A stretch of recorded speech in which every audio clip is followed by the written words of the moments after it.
Well, the issue of migrants on the border is playing out as the midterm elections draw nearer in the United States, as well as being effectively a referendum on the first half of Donald Trump's presidency. The vote will determine the president's legislative power for the next 2 years. So what impact will the migration issue have on the midterms, and how can we expect the Democrats and Republicans to fare? I'm joined now by Bob Weiner, a strategist who worked with both the Bill Clinton and George W. Bush administrations, and the Republican strategist Peter Lumaj. Hello to you both. Let's start with you, Bob Weiner. This migrant caravan, the presence of it being felt throughout the campaign trail, but it's suiting President Trump, isn't it? Well, President Roosevelt said we have nothing to fear but fear itself. President Trump wants to make fear the issue for the American people. It's not going to work. It's not going to work, Sarah, because health care is the #1 issue, and him taking away 30 million people's health care is resonating like nothing ever has. But on the caravan, you know, Pelosi and Schumer struck a deal with Trump. And then Senator Cotton and Steve Miller walked into his office an hour later, and he broke the deal. Pelosi and Schumer were willing to give Trump his wall if he protected the Dreamers and the immigration issue. It was done. It was signed. It was sealed. It was delivered. And Trump flipped. Same as under Obama.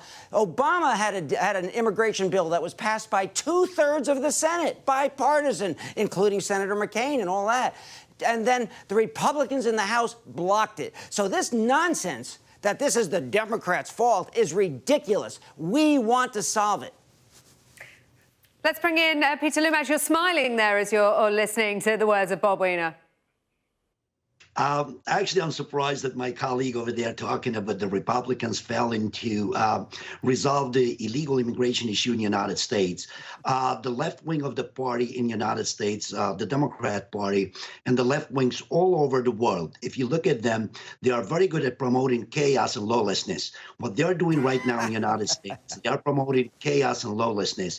The American people, regardless of their political affiliations, they are not going to stand for this. I stand with the president that this caravan, which is very well organized, very well orchestrated, and very well financed, you have to pay attention to a guy named Bartolo Fuentes. He's an ex-lawmaker from Honduras. He's behind this. Now, the question that the intelligence agencies should have at this point is, where is the money coming from to organize 5,000 migrants to move from Honduras through Guatemala and Mexico and come to the United States? These are not refugees. The definition of a refugee, when you apply for political asylum, it has to be based on persecution, based on your political opinion, religion, race, you name it. Or it has to be a well-founded fear of future persecution. These people are coming to the United States because of the benefits that we offer. We offer them sanctuary cities, sanctuary states. We offer them in state tuition. We give them driver's licenses, and my liberal friends out there are even fighting to give them the right to vote. It pays to be illegal in the United States. The American people is not going to stand for this, and I think that the Democrats are in for a disaster in the midterm election. Bob Weiner, they're not coming for the right reasons. They're not genuine asylum seekers, says Peter Lumaj. Well, the conspiracy theories and what Peter said are absurd, and that's what the American people see through. It comes from the top down. The fish rots from the top, and Donald Trump starts these things. So what happened was, yes, Senator Fuentes, who has a radio show, was sympathetic to the fact that families were getting harassed and viciously assaulted by gangs like MS-13, where they were threatening their children. So Senator Fuentes gave them a vehicle with walking to the United States. It started with a couple of hundred. Then social media built it to hundreds of thousands, and then to thousands, not to hundreds of thousands.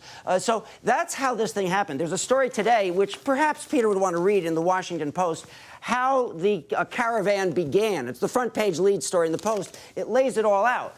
And there are facts that are at stake here. Yes, those Central American countries have to do more, but you know what President Trump hasn't done one thing of? Because he's scared, because he knows he'll lose Mexican votes, Mexican-American votes if he does. He hasn't told Mexico, stop the caravan. Stop it. It's going to start in Mexico. It's going to go through Central America, go through Mexico. You guys stop it from coming across the border. Where is that, Peter? Where is that comment from President Trump? And what's he going to do with Mexico when they have the opportunity to stop it?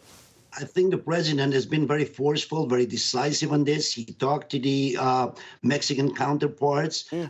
He's going to cut aid to these countries unless they cooperate with us. But when you talk about conspiracy theories and facts, there are two different things. We have facts over here, no conspiracies. What's happening over here, it's very well organized and coordinated and financed to have these people demand to come to the United States a couple of weeks before the midterm elections. No one is entitled to come to the United States. The United States of America, and I agree with the president, we stand for the American people. Let's take care of our own first. If we allow these 5,000, 7,000 migrants to come to the United States and demand that they be allowed to come in and be given the benefits that they are demanding, what's going to happen next? We're going to see another caravan of 10,000, 15,000, 20,000. This is not about fear. This is about the borders. The primary duty of our military and the president is to secure the safety of the American people. And there's nothing wrong with the president sending the military to the border, the southern border, and make sure that we send a decisive message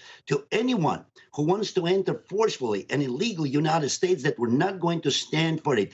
That is leadership. That is not fear. What we did under the Obama administration, the Clinton and the Bushes, we failed completely to reform immigration. We've been enticing people to come to the United States for the benefits. Right. Europe is paying a price because of that. We shouldn't become Europe. We should never allow our sovereignty to be violated by illegals. And Donald Trump says, Bob Weiner, that the reason that they've failed to reform immigration, it's all about the Democrats. He says every time you see a caravan or people coming illegally, think of and blame the Democrats for not giving us the votes to change our pathetic immigration laws. Is it all your fault? Well, I'm so amused at him blaming the Democrats. I just wonder, would Peter support the deal that Trump accepted, then flip-flopped on, and then rejected, that Cotton and Steve Miller walked in on, that Schumer and Pelosi said, okay, let's have a deal on strong enforcement at the borders? Absolutely agree. I don't disagree, by the way, with putting the military on our side of the border, and obviously not on their side of the border. So absolutely, those can be done. So I think we have sort of an agreement there. But I wonder, does he agree that the bill that Schumer and Pelosi, and then before that, that Obama did, that had 2/3 of the Senate, shouldn't we pass that bill? And why are the Republicans blocking that bill? Because that actually gets something done that would stop this kind of problem. Peter, are you for it? I'd love to let one very brief answer, Peter, because I've got to get some breaking news. Yes, what the president is asking for is that we build the wall. He promised the American people that are going to do this. He promised the American people that are going to change the immigration laws. He wants people to come to the United States legally. My family and I did this. We waited on a refugee camp for 9 months to be processed to come over here legally. Other people should do the exact same thing. We're a very generous country. We're accepting refugees and immigrants based on merits and if they are being persecuted, not because they want to leave their countries for a better life. Peter, I didn't hear Peter's answer to my question. We're going to have to debate this another time. Thank you both very much. I've got some breaking news to bring you.